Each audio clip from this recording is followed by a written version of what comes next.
जिसमें ये आप कह सकते हैं कि नरेंद्र मोदी साहब जो हैं, he is one of the rare international leaders जो यूक्रेन भी जा सकते हैं और रशिया भी जा सकते हैं।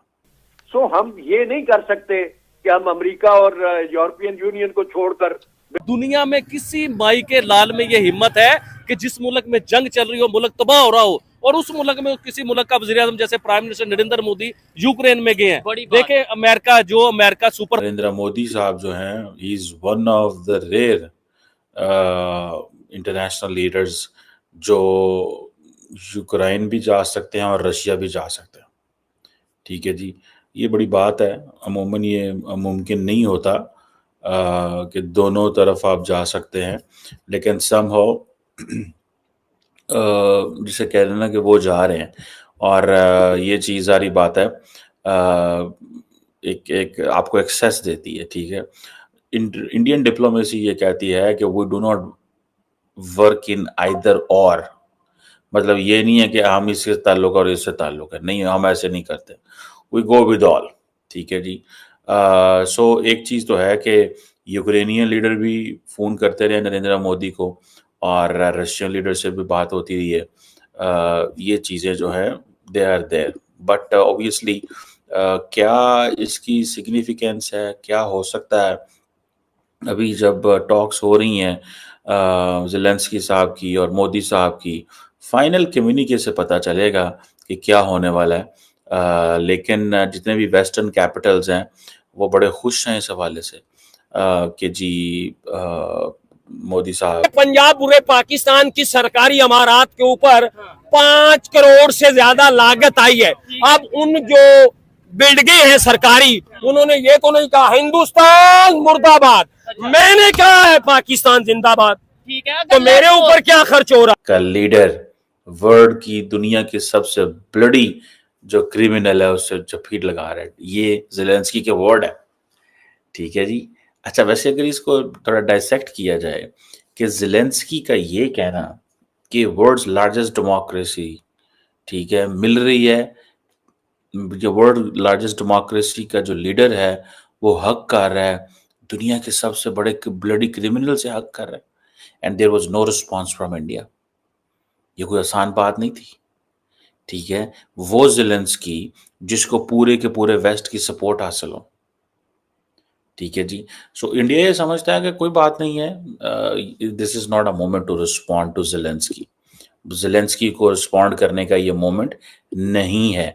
अगर हमने ज़ेलेंस्की को रिस्पॉन्ड कर दिया तो ज़ेलेंस्की का कद काट थोड़ा और बड़ा हो जाएगा। सो इंडिया ने उस पर कोई रिस्पॉन्स नहीं किया, लेकिन ये बात तो माननी पड़ेगी, तो इट्स अ टाइट डिप्लोमेटिक रोप।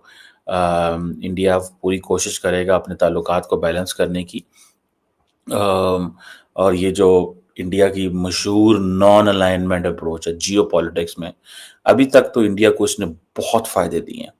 मैं आई विश कि पाकिस्तान नॉन अलाइंड रहता, तो आज हम भी ना लड़ रहे होते, ना झगड़ रहे होते, ना कुछ कर रहे होते। मैं एक इंडिया की इस बात को लिंक करूँगा एक अमेरिकन पॉलिटिक्स के साथ भी, और एक इंडिविजुअल को भी फिट आती है। वो कैसे कि जब भी आप ज़िंदगी में एक नई मंजिल स्टार्ट करते हैं, इंडिया और पाकिस्तान ने 1947 में अपनी नई मंजिलों का आगाज़ किया।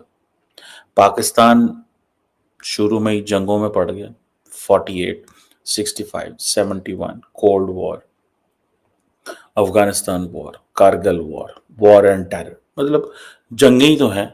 अब तो पाकिस्तान में कई लोग तंज करते हैं पाकिस्तान की हुकूमत के ऊपर कि एक जंग का सवाल है बाबा, एक जंग, मतलब ये कि अगर एक जंग करेंगे तो पाकिस्तान के हालात दोबारा बेहतर हो जाएंगे, कोई ऐसा मसला नहीं है, लेकिन उसमें जानी माली नुकसान और सारा कुछ होता है। और खबर यह है कि अब से कुछ देर पहले इंडिया के प्राइम मिनिस्टर नरेंद्र मोदी साहब पहुंच चुके हैं कीव, यूक्रेन, और कीव में वो पहुंचे हैं वाया ट्रेन। और नरेंद्र मोदी साहब के इस ट्रैवल को एक बोल्ड स्टेप कहा जा रहा है, क्योंकि आप जानते हैं कि जंग लगी हुई है यूक्रेन और रशिया के बीच, लेकिन उन्होंने ये ट्रैवल यानी पोलैंड से कीव, यूक्रेन तक का ट्रैवल ट्रेन पर किया है, वाया ट्रेन। फोर्स 1 ट्रेन इसको कहा जाता है। मैं आपको इस ट्रेन के मुतालिक आज अपने प्रोग्राम में बताऊंगी कि ये क्या बन रही है कि वो कह रहे हैं हमारे पार्लियामेंट में आए। इससे पहले जब प्राइम मिनिस्टर नरेंद्र मोदी उधर गए रशिया, तो रशिया में जब गए ना, तो यूक्रेन में मीम बनने लगे। यूक्रेन के वजीर आजम ने, हालांकि उधर एक बच्चों के हॉस्पिटल पे कहीं अटैक हुआ था, तो यूक्रेन के वजीर आजम ने भी, प्रेसिडेंट ने बहुत बुरा बयान दिया था इंडिया को लेके कि इधर बच्चों की जान जा रही है और आप उधर जाके बैठ गए, यारियां कर रहे हैं, दोस्तियां कर रहे हैं। तो आज वही प्राइम मिनिस्टर नरेंद्र मोदी है, आपके मुल्क में बैठा हुआ है। मैंने लास्ट वीडियो में भी कहा था कि उनकी टांगे दबाएं और उन्हें मनाएं, उनकी मिन्नत करें, शायद वो आपकी जंग रुकवा दें। ये हो सकता है। चले, ये तो आने वाला वक्त बताएगा कि क्या आगे होता है यूक्रेन रशिया की वार को लेके। लेकिन ये चीज वाकई जो आबिद भाई ने बात की है कि हम मतलब फलस्तीन को लेके पाकिस्तान के प्राइम मिनिस्टर, तुर्की की बात कर लें, उनके हेड ऑफ स्टेट, ईरान की बात कर लें जो सबसे फ्रंट पे नजर आ रहा है, जी हम इसराइल के अगेंस्ट जंग करेंगे, ये सब कुछ करेंगे।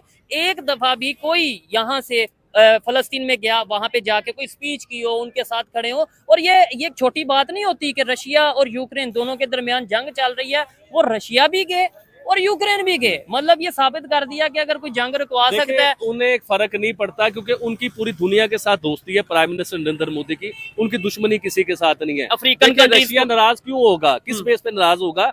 रशिया के साथ हिंदुस्तान की बहुत बड़ी तिजारत है, बिलियंस ऑफ डॉलर की तिजारत है, इससे भी बहुत ऊपर की तिजारत है।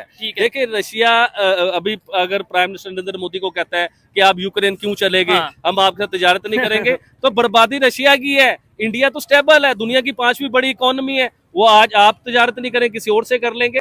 तो उधर जाने का मकसद भी यही था कि अमेरिका जो है ना, अमेरिका इस टाइम परेशान बैठा हुआ है, जिसे हम सुपर पावर मानती है ना पूरी दुनिया, वो सर पकड़ के बैठा हुआ है। और उससे जब ये काम नहीं होते तो प्राइम मिनिस्टर नरेंद्र मोदी को यूज किया जाता है, क्योंकि मोदी की दुनिया में लड़ाई नहीं है, सबके साथ दोस्ती है। देखे दुनिया का किसी कंट्री का आप नाम लेके देखे, वो प्राइम मिनिस्टर नरेंद्र मोदी से दोस्ती करना चाहते हैं, तिजारत करना चाहते हैं, उनके साथ आगे चलना चाहते हैं। अभी recently prime minister Narendra Modi जिस मुल्क से होके आए हैं उसका नाम बताएं मुझे आप। अभी पोलैंड से होके आए हैं। पोलैंड और उधर से सीधा पोलैंड की हिस्ट्री का आपको पता है कि इंडिया के साथ क्या ज्वाइंट है? वर्ल्ड वॉर के लेवल की ये पोलैंड जो है ना, इंडिया के साथ ज्वाइंट है इनके मामला। और हिंदुस्तान की हिस्ट्री का मेरे ख्याल से 45 साल बाद या 40 साल बाद कोई वजीर आजम पोलैंड गया है। इससे पहले प्राइम मिनिस्टर नरेंद्र मोदी एक और कंट्री में गए थे, उधर भी 40 साल बाद कोई वजीर आजम गया था। 200 PM मोदी रशिया के बाद अब यूक्रेन पहुंच गए हैं और दोनों देशों की युद्ध को विराम करने के लिए दोनों को शांतिपूर्वक विचार विमर्श करके युद्ध रोकने के लिए सलाह दी है इसे।